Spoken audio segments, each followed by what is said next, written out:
Amados irmãos, recebam a paz do Senhor Jesus, pastor Davi Bueno, passando por aqui para mais uma escola bíblica dominical. Hoje nós estamos encerrando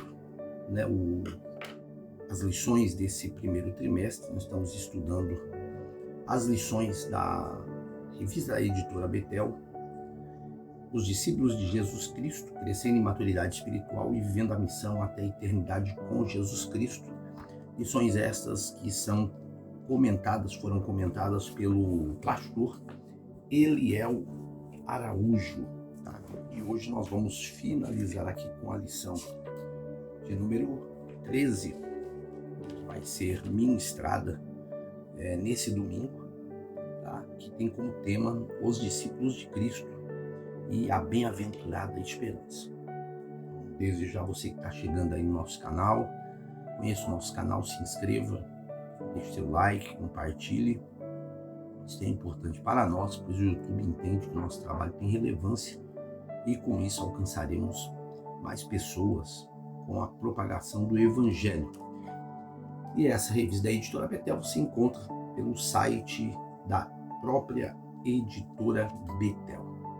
Então vamos lá, o texto áureo da nossa lição, aguardando a bem-aventurada esperança e o aparecimento da glória do grande Deus e nosso Senhor Jesus Cristo. Epístola de Tito, capítulo 2, versículo 13. Verdade aplicada, a firme e bem-aventurada esperança dos discípulos de Cristo é a vinda de Jesus Cristo nos ares. Os objetivos da lição: reconhecer a bem-aventurada esperança como um bem na vida do discípulo de Cristo, ressaltar a relevância da bem-aventurada esperança para os discípulos de Jesus e saber que a esperança do discípulo de Cristo não se limita a esta vida. O texto de referência está na primeira carta do apóstolo Paulo aos Tessalonicenses, capítulo 4, versículo 13, 14, 15 e 16. Não quero, porém, irmãos, que sejais ignorantes acerca dos que já dormem, para que não vos entristeçais como os demais que não têm esperança.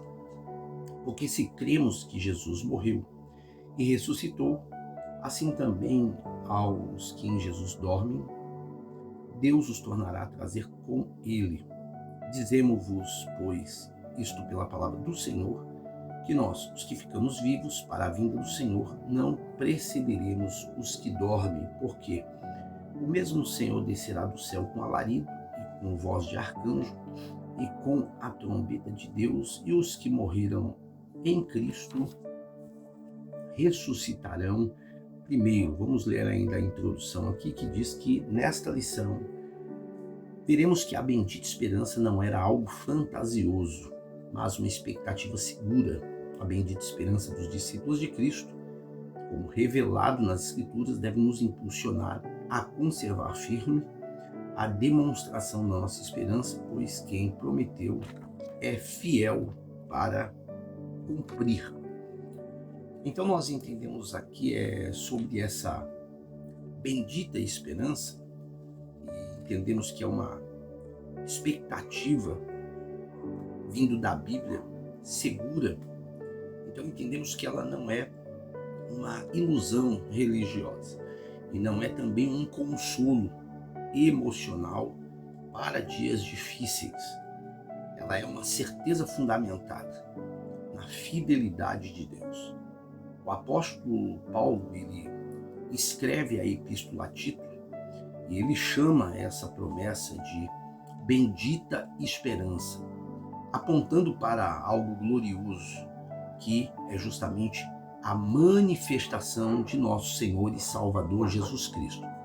Nós vivemos dias de incertezas, mas a igreja, ela não vive de suposições. A igreja, ela permanece vivendo de promessas. A esperança cristã, ela não diz talvez aconteça, mas ela declara o fato de que vai acontecer porque foi Deus quem prometeu. E essa esperança, ela produz em nós algo visível, que é justamente a firmeza, a perseverança e também a santidade. Então vamos ler aí o tópico 1, tá, da nossa lição, que vai falar sobre a bendita esperança. Então, a bem-aventurada esperança é uma declaração bíblica usada pelo apóstolo Paulo ao se referir à segunda vinda de Jesus. Falar sobre o regresso do Senhor nos faz viver em constante vigilância e oração para não sermos encontrados despreparados. E esse evento, ele proporciona a esperança para a Igreja de Cristo, pois nos fará livres de todo sofrimento que suportamos neste mundo. Essa esperança não traz confusão, ela é mantida viva e ratificada como verdadeira pelo amor de Deus que o Espírito Santo derramou em nossos corações. Então nós entendemos aqui que a bendita esperança, ela está ligada diretamente à volta eminente de Cristo Jesus, o nosso Senhor. Não é apenas um evento futuro, mas é uma verdade que molda o tempo presente. A igreja primitiva, ela vivia com essa consciência. Cristo pode voltar a qualquer momento. E isso gera três coisas: a urgência espiritual, uma vida de santidade e a perseverança que nós devemos permanecer tendo em meio às lutas. A grande verdade é que a esperança não é uma fuga da realidade presente, mas é a força para enfrentar as adversidades neste tempo presente. Então, vamos dar continuidade. O tópico 1.1 vai falar sobre o capacete da esperança da salvação. Como discípulos de Cristo, temos esperança na sua volta. Na carta aos Tessalonicenses, Paulo disse: vestindo-nos da couraça da fé e da caridade, e tendo por capacete a esperança, salvação, como filhos adotivos, somos herdeiros e, portanto, receberemos a plena posse da vida eterna que esperamos. Paulo evidenciou esperança em Cristo durante todo o seu ministério e nos adverte a também não nos afastar da esperança do Evangelho.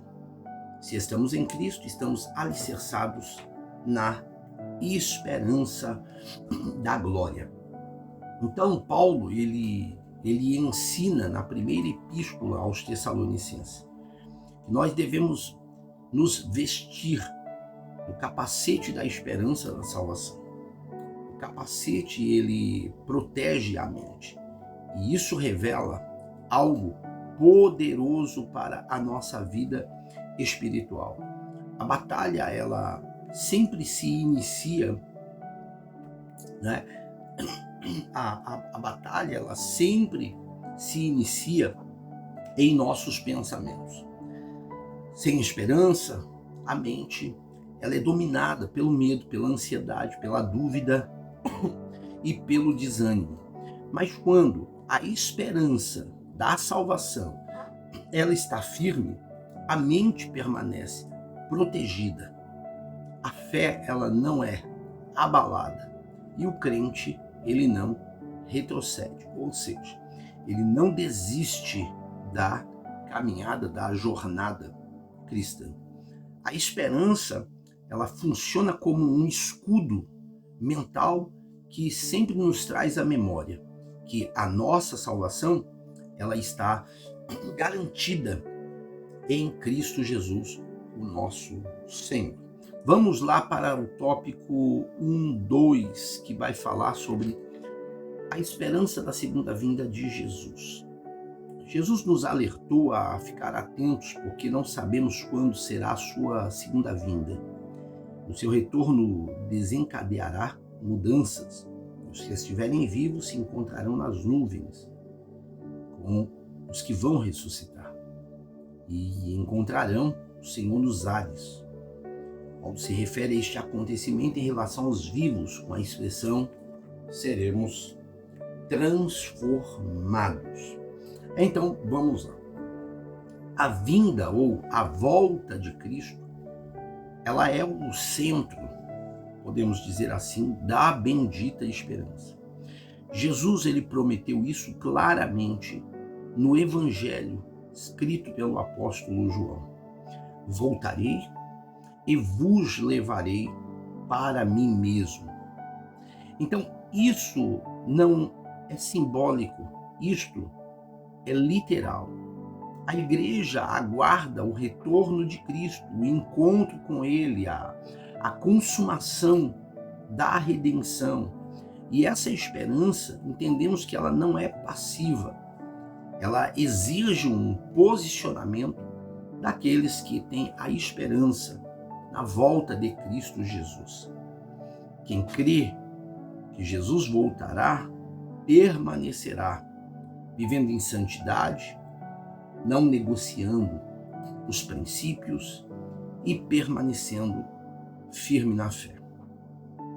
Porque entende que não está vivendo mais para este mundo. Está neste mundo, mas está se direcionando, caminhando rumo à eternidade com Deus. E aí nós vamos lá para o tópico 1.3, para a gente encerrar esse primeiro vídeo aqui e essa primeira parte, que vai falar sobre a esperança do vigilante. A Bíblia alerta sobre uma vida vigilante e ordena aos discípulos de Cristo que vivam alerta pelo retorno do Senhor, a fim de não sermos enganados e nem dominados pelas distrações e afazeres do dia a dia. O equívoco do discípulo que não vigia é, diante da demora da vinda de Jesus, deixar de viver uma vida cautelosa e perecer eternamente. Jesus nos exorta a vigiar e orar para não cairmos em tentação. Então, isto aqui é de suma importância. A bendita esperança, ela não é para quem está distraído, mas é para quem está vigiando. Jesus, ele ensinou o próprio Evangelho de Mateus: vigiai, porque não sabeis nem o dia e nem a hora. A vigilância, ela espiritual, ela envolve alguns requisitos fundamentais para que possamos viver uma vida de comunhão e possamos permanecer tendo esperança na volta de Cristo Jesus. Vida de oração, sensibilidade ao Espírito Santo, cuidado com o pecado e uma constância na fé. O vigilante, ele não pode viver uma vida de relaxo espiritual. Ele tem que viver preparado. A esperança verdadeira, entendemos que ela não adormece o crente, muito pelo contrário, ela mantém o crente acordado espiritualmente. Porque quem espera Jesus vive como alguém que pode encontrá-lo a qualquer momento. E aí nós concluímos aqui dizendo que a bendita esperança, ela não é uma teoria, ela é um combustível espiritual. E ela nos lembra que o sofrimento não é o fim, a história não termina aqui. Ela nos faz entender que Cristo, no momento certo, ele voltará e o mais importante, que quem prometeu, como diz as Sagradas Escrituras, é fiel para cumprir. Portanto, devemos permanecer fiel, proteger a nossa mente, viver em santidade e vigiar constantemente, porque a bendita esperança, ela não decepciona, mas ela se cumprirá no tempo de Deus, como a sua palavra ela nos registrou. Ok? Sendo assim, a gente termina esse primeiro vídeo e vamos aí para o segundo vídeo da nossa lição. Espero ter sido útil a vocês. Deus abençoe.